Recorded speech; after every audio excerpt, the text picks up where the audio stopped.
Welcome back. Bagasara શહેરમાં APMC અને સહકારી મંડળી વચ્ચે તણાવનો માહોલ જોવા મળ્યો છે.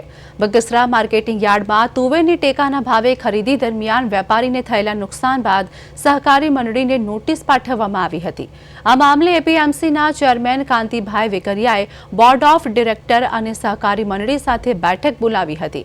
બેઠક દરમિયાન તુવેરની ખરીદી પૂર્ણ થયા બાદ હવે ટેકાના ભાવે ચણાની ખરીદી માટે સહકારી મંડળીએ માર્કેટિંગ યાર્ડમાં જગ્યા ફાળવવાની માંગણી કરી હતી. પરંતુ બગસરા એપીએમસીમાં હાલ અન્ય ખેતી ઉત્પાદનોની આવક વધુ હોવાથી યાર્ડમાં જગ્યા ઉપલબ્ધ ન હોવાનો હવાલો આપી યાર્ડ સત્તાધીશો દ્વારા ચણાની ખરીદી અન્ય સ્થળે કરવાની અપીલ કરવામાં આવી છે. સરકાર દ્વારા તુવેરની ટેકાના ભાવે ખરીદી યાર્ડમાં કરવામાં આવી રહી હોવા છતાં હવે ચણાની ખરીદી કયા કરવી તે મુદ્દે સહકારી મંડળી મૂંઝવણમાં મુકાયું હોવાનું સામે આવ્યું છે.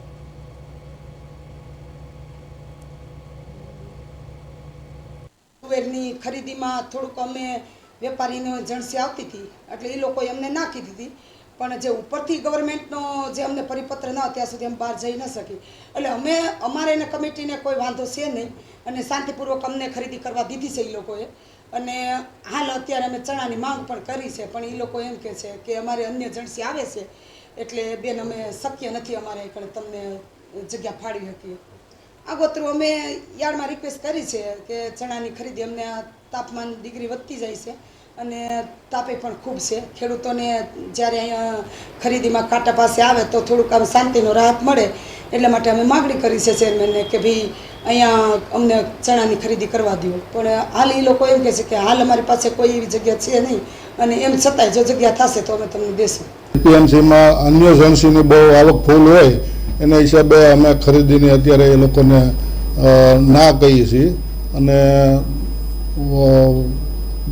બધી બીજી રીતે બીજી અડચણો ઊભી થાય ખેડૂત આમાં થતા હોય જેને લીધે અમે અત્યારે એને ના પાડી છે ખરીદી કરવાની, શેણાની ખરીદી. કોઈ અમે એને કોઈને હેરાન કર્યા જ નથી અને એને જે માલને નુકસાન થયું હતું ટ્રેક્ટરોના હિસાબે એ નોટિસની ભરપાઈ કરવા માટે અમે નોટિસ આપી હતી.